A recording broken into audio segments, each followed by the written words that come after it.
마태복음 22장 23절에서 33절까지의 말씀입니다. 마태복음 22장 23절에서 33절까지의 말씀입니다. 한 절씩 교독하시고 마지막 절은 합독하도록 하겠습니다. 23절입니다. 부활이 없다는 사두개인들이 그날 예수께 와서 물어 이르되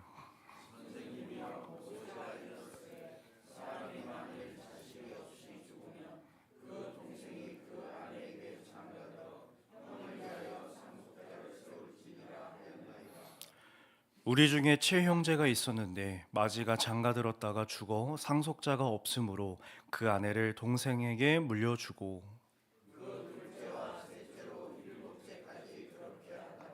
채후에 그 여자도 죽었나이다.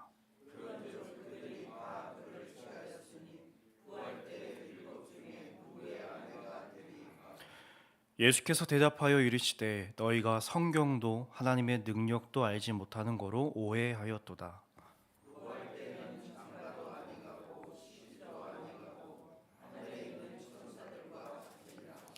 죽은 자의 부활을 논할진대 하나님이 너희에게 말씀하신 바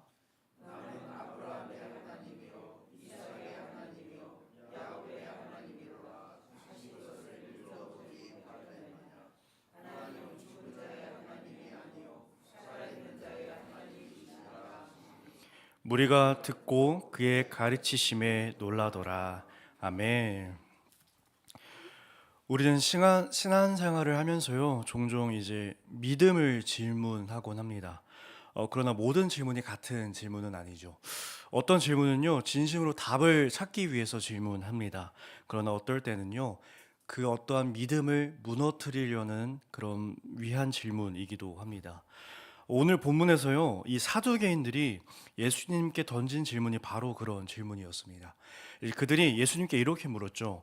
일곱 형제가 있었는데 그 일곱 형제가 한 여인과 차례대로 결혼하고 나서 부활할 때에는 그 여자가 누구의 아내가 되겠습니까? 이 질문은요, 이 부활 신앙을 조롱하려는 질문이었습니다. 그런데 예수님께서는 이 질문을 통해서 단순히 부활에 대해서 말씀하시기보다 하나님이 어떠한 능력을 가지고 계신 분이란 것을 우리에게 좀 알려주고 계십니다. 이 사건은 계속해서 이제 예수님이 예루살렘에 들어오신 이후에 이 성전에서 벌어진 논쟁 속에서 일어나는 일들입니다. 이제 먼저 종교 지도자들이 계속해서 예수님을 시험하려고 하죠. 먼저 바리새인과 헤롯 당원들이 세금 문제로 질문했었습니다. 그 다음에 이제 오늘 사두개인이 등장합니다. 그리고 그들은요, 이 부활 문제를 가지고 예수님께 질문을 하고 있는 것입니다. 이 질문의 목적은 분명합니다. 이 예수님의 가르침을 무너뜨리려고 하는 것이죠. 계속해서 이제 여러 이 사두개인에 대한 설명을 계속하고 있었는데, 당시 이제 유대 사회 속에서 이 제사장 계열과 연결될 집단이었습니다. 그들은 또 성경 가운데서 이제 모세 오경만을 권위로 인정하고 있죠. 그래서 이 천사, 영적 존재, 부활과 같은 이런 것들을 신앙으로 받아들이지 않았습니다. 그들에게 부활은요, 믿음이 아니라 반박해야 할 주장이었습니다. 그래서 이제 그들은 모세 율법을 이용해서 이 부활 신앙을 공격하려고 했던 것이죠. 이제 본문을 들어와서 보면요, 먼저 23절 이 마태는 사두개인을 소개하면서 이렇게 말하고 있습니다. 부활이 없다 하는 사두개인들. 이 한 문장은요, 본문 전체를 이해할 수가 있는 열쇠가 됩니다. 그들은 이미 부활을 부정하고 있다는 것이죠. 따라서 이 그들의 질문은요, 답을 찾기 위한 것이 아니라 그 부활 신앙을 무너뜨리려는 그 의도를 가지고 있다는 것입니다. 그래서 24절에 이 사두개인들은요, 모세의 율법을 인용하면서 질문하는 것입니다. 모세가 일렀으되 사람이 자식이 없이 죽으면, 이것은 수원법인데 신명기 25장 5절에 등장하는 규정입니다. 어떤 사람이 자식 없이 죽으면요, 그 동생이 형수와 결혼하여서 자기 형의 이름을 이어가도록 하는 제도이죠. 이 제도의 목적은 분명합니다. 이 죽은 형제의 이름과 가문이 이 땅에서 계속될 수 있도록 이어지게 하는 것입니다. 사두개인들은요, 바로 이 점을 이용하여서 모세의 율법은 이 죽은 사람의 이름이 이 땅에서 계속돼서 이어질 수 있도록 하는 그런 규정이지만 정작 이 죽은 사람이 다시 살아난다는 그 전제를 하지 않고 있다라는 것입니다. 그래서요, 이들은 극단적인 이 사례를 제시하고 있는 것입니다. 일곱 형제가 차례로 한 여인과 결혼합니다. 그러나 모두 자식 없이 죽고요. 이 이야기는요, 이 실제 사건이라기보다 어떤 이 논리를 극단으로 밀어붙이고 있는 가설을 뜻하고 있습니다. 그들의 의도는 분명하죠. 이 부활 신앙이라는 것이 결국 이 우스꽝스러운 결과를 낳는다라는 것을 예수님에게 말해주고 보여주고 싶은 거였습니다. 그래서 28절에는요, 이렇게 묻습니다. 이 부활의 때에 그 여자가 누구의 아내가 되겠습니까? 근데 이 질문의 전제는요, 하나입니다. 부활 이후의 삶도 지금의 삶과 똑같을 거라는 그런 전제가 있다라는 것입니다. 이 전제가 잘못된 전제라는 것이죠. 예수님은요, 그 질문을 바로 반박하지 않으십니다. 먼저 질문의 뿌리를 진단하시죠. 너희가 성경도 하나님의 능력도 알지 못한다. 이건요, 되게 굉장히 강한 말입니다. 사두개인들은요, 성경을 모른다고 생각하지 않습니다. 오히려 자신들이 성경을 더 잘한다고 생각했기 때문이죠. 그러나 예수님은 이렇게 말씀하시는 거죠. 성경을 아는 것이랑 이해하는 것이랑 다르다라고 말이죠. 그리고 또 하나의 문제는요, 이 하나님의 능력을 제한하고 있다라는 것입니다. 사두개인은요, 하나님이 하실 수 있다라는 이 일들을 인간의 경험 안에 가두고 있다라는 것입니다. 그러나 이 부활의 논리는요, 인간의 경험과 논리가 아니라 하나님의 능력 사건이라는 것을 우리가 고백해야 할 것입니다. 그래서 이 30절에서요, 예수님께서 이렇게 말씀하십니다. 부활의 때에는 장가도 아니 가고 시집도 아니 간다. 이 말씀은요, 결혼을 부정하는 말씀이 아니십니다. 이 결혼이 수행하던 기능이 더 이상 필요하지 않다라는 것이죠. 죽음이 없는 삶에서는요, 이 후손을 이어갈 생명을 이어갈 필요가 없다라는 것입니다.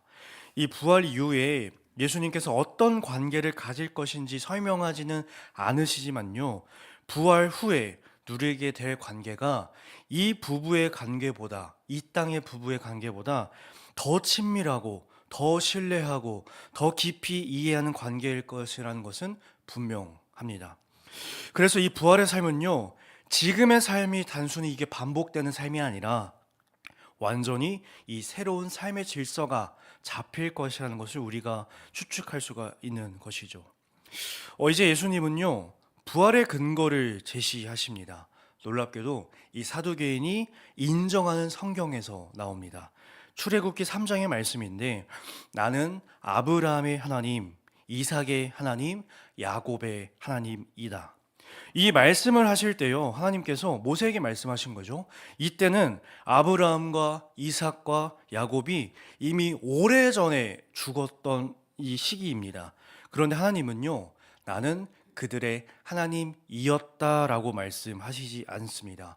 나는 그들의 하나님이다라고 말씀하시죠. 왜일까요? 하나님과 맺은 관계는요, 이 땅에서 죽음으로 끝나는 관계가 아니기 때문입니다. 그래서 우리는 이 말씀을 듣고 놀라게 되는 거죠. 예수님은요, 이 단지 논쟁에서 이긴 것이 아니라 이 성경 안에 있는 이 하나님의 뜻을 새롭게 드러내고 계셨습니다. 그래서 본문에서 사람들은 놀랐다라고 표현되고 있는 것이죠. 오늘의 말씀은요, 단순히 이 부활 교리를 설명하는 것이 아닙니다. 이 본문이 우리에게 던지는 것은요, 훨씬 더 근본적일 수 있습니다. 우리는 하나님을 어떤 하나님으로 알고 있는가? 그리고 내가 하나님을 제한하고 있지는 않았는가라는 것을 우리에게 질문하고 있습니다. 사두개인의 이 문제는요, 이 부활 교리를 몰랐다기보다 그들의 문제는 하나님을 제한하고 있다는 것이 오늘 우리가 볼 문제점입니다라는 것이죠. 그들은요, 하나님을 이렇게 생각했습니다. 지금 세계의 질서 안에서만 일하시는 하나님, 그리고 인간의 경험을 넘어서지 않는 하나님. 그러나 예수님은 말씀하시죠. 하나님은 죽음을 넘어 일하시는 분이시다. 그리고 더 중요한 것은 하나님은 이 단순히 능력이 크신 분이 아니라 관계를 끝까지 지키시는 하나님이라는 것을 말해주고 있습니다.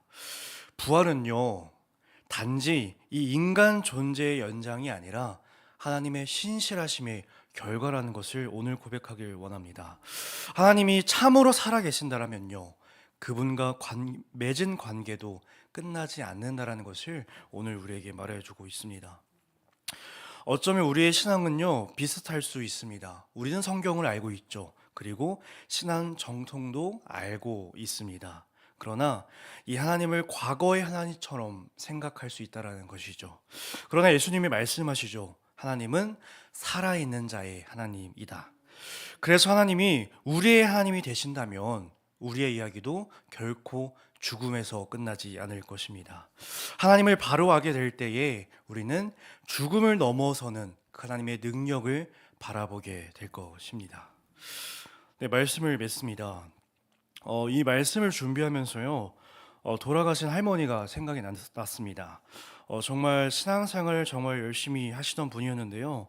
제가 이제 어릴 때 이 할머니와 방을 함께 쓰곤 했습니다. 그러면서 이 아침마다 이 할머니의 기도와 찬송가로 아침에 눈을 뜨곤 했었습니다. 아마 제가 이제 이 사역자의 길을 간다고 했을 때 가장 기뻐하셨을 것 같은데 말이죠.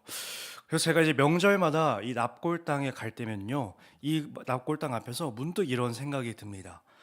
사람의 관계는 결국 여기까지일까라는 생각을 해봅니다. 이제 더는 이야기를 나눌 수 없고요. 안부를 전할 수도 없고 무언가 새로운 소식도 들려드릴 수가 없다라는 것이죠. 사람의 시간으로 보면요, 어떤 관계들은 분명히 여기까지인가 보다라고 생각할 수가 있습니다. 그러나요, 예수님은 이렇게 말씀하시죠. 하나님은 죽은 자의 하나님이 아니라 살아있는 자의 하나님이라고 말씀하십니다. 우리는요, 어떤 이름들을 더 이상 부르지 못할 때가 있습니다. 그러나 하나님은 그렇지 않으십니다. 오늘도 여전히 그들의 이름을 부르고 계신다라는 것이죠. 그리고 그 하나님이 바로 오늘 우리의 하나님이 되십니다. 그래서 우리의 이야기는요, 죽음에서 멈추는 이야기가 아니라 결국에 하나님께서 이루실 그 부활의 소망을 기다리는 이야기가 될 것입니다. 그러므로 오늘 하루의 삶이 하나님을 제한하고 있다라는 우리의 생각이 있었으면 그 제한하는 생각을 내려놓고 하나님의 신실하심을 누리며 부활 소망을 기다리시는 이 사순절의 삶 되시기를 축복합니다. 함께 기도하시겠습니다. 이 새벽에 우리를 부르시고 말씀하게 하시니 참으로 감사드립니다. 살아계신 하나님 아버지, 오늘 말씀을 통해 주님께서 어떤 분이신지를 다시 보게 하시니 감사드립니다. 사람은 죽음으로 모든 것이 끝난다고 말하지만 주님은 죽은 자의 하나님이 아니라 살아있는 자의 하나님이심을 말씀하고 고백하고 있습니다. 아브라함의 하나님이시고 이삭의 하나님이시며 야곱의 하나님이 되셨던 것처럼 오늘 우리의 하나님이 되어주심을 감사드립니다. 주님, 우리가 때로는 살아계신 하나님을 바라보지 못할 때가 있습니다. 그럴 때마다 우리를 깨우셔서 주님이 지금도 살아 역사하시는 하나님이심을 다시 기억하게 하여 주시옵소서. 주님, 우리의 신앙이 단순한 지식이 아니라 주님과 맺은 살아있는 관계가 되게 하시고 그 관계 안에서 두려움보다 소망을 붙들고 살아가는 신앙이 되게 허락하여 주시옵소서.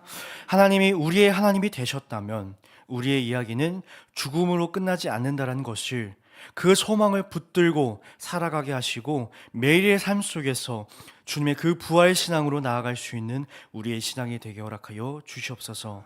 감사합니다. 부활하신 주 예수 그리스도 이름으로 기도드립니다. 아멘. 하늘에 계신 우리 아버지, 아버지의 이름을 거룩하게 하시며 아버지의 나라가 오게 하시며 아버지의 뜻이 하늘에서와 같이 땅에서도 이루어지게 하소서.